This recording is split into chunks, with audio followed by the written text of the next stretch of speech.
आषाढी एकादशी निमित्त संत नामदेव महाराजांचे जन्मस्थळ असलेल्या हिंगोलीच्या नरसी नामदेव महाराज मंदिरामध्ये संत नामदेव महाराजांचे दर्शन घेण्यासाठी भाविकांनी गर्दी केली आहे। जे वारकरी पंढरपूरला पायी वारीमध्ये जाऊ शकत नाहीत ते भाविक संत नामदेव महाराजांच्या दर्शनासाठी दाखल झालेत। जवळपास 1.5 लाख भाविक या ठिकाणी येतील असा अंदाज मंदिर प्रशासनाने वर्तवला आहे। विदर्भासह मराठवाड्यातील भाविक संत नामदेव महाराज मंदिरामध्ये दर्शनासाठी दाखल होतात।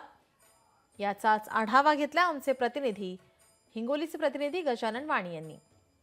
आज आषाढी एकादशी निमित्त संत नामदेव महाराज जन्मस्थळ असलेल्या त्या ठिकाणी भाविकांची मोठी गर्दी झालेली आहे। जे भाविक पंढरपूरला पायीवारी जाऊ शकत नाहीत ते भाविक आज मंदिरामध्ये दाखल झाल्याचं पाहायला बघू शकता की या ठिकाणी भाविकांची जी आहे ते मोठी गर्दी झालेली आहे। संत नामदेवांचं हे जन्मस्थळ आहे आणि या ठिकाणी सकाळी 7 वाजता जे प्रशासकीय महापूजा पार पडली त्या ठिकाणी आमदार असो त्याचबरोबर या ठिकाणचे सचिव यांच्या हस्ते प्रशासकीय महापूजा पार पडली आणि त्यानंतर मंदिर जे आहे ते दर्शनासाठी खुलं करण्यात आलेलं आहे।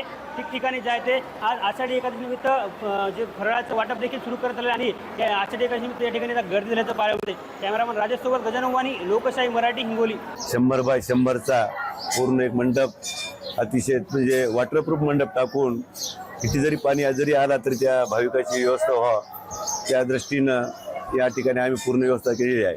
तसेच पुढं परतवारी सुद्धा आहे। परतवारी सुद्धा जवळपास 3 ते 4 लाख लोक या ठिकाणी परतवारीसाठी येतात। त्याचं सुद्धा सर्व आम्ही विश्वस्त या सर्व शासनाच्या सहकार्याने आज आम्हाला शासनाचं सुद्धा अतिशय पोलीस लोकांचा असो सगळ्याचं अतिशय चांगलं सहकार्य आहे आणि या ठिकाणी भाविकांची गैरसोय होऊ नये म्हणून यावर्षी आम्ही पूर्ण हे उपक्रम लावत आहे। या ठिकाणी आरोग्य शिबिर सुद्धा ठेवण्यात आलेलं आहे। इथे येणारे भाविकांना नामदेव महाराजांची श्रद्धा आहे, त्यांना पुढे त्रास होऊ नये आणि नंतर त्या फराळाची देखील व्यवस्था करण्यात आलेली आहे।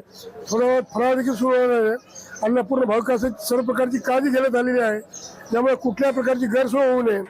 शासन आणि पोलीस बंदोबस्त अशा चांगल्या प्रकारे काम करत आहेत आणि विश्वास मंडळ देखील थांबून आहेत। अशा प्रकारे सर्व दिवसभर चांगल्या प्रकारे कसं लोकांना सोय देता येईल, कारण एक 1 लाख 1.5 लाखाचा माप इथे जमणार आहे। त्या प्रत्येक भाविकाची सोय व्हावी या दृष्टीने सर्व तयारी केली आहे।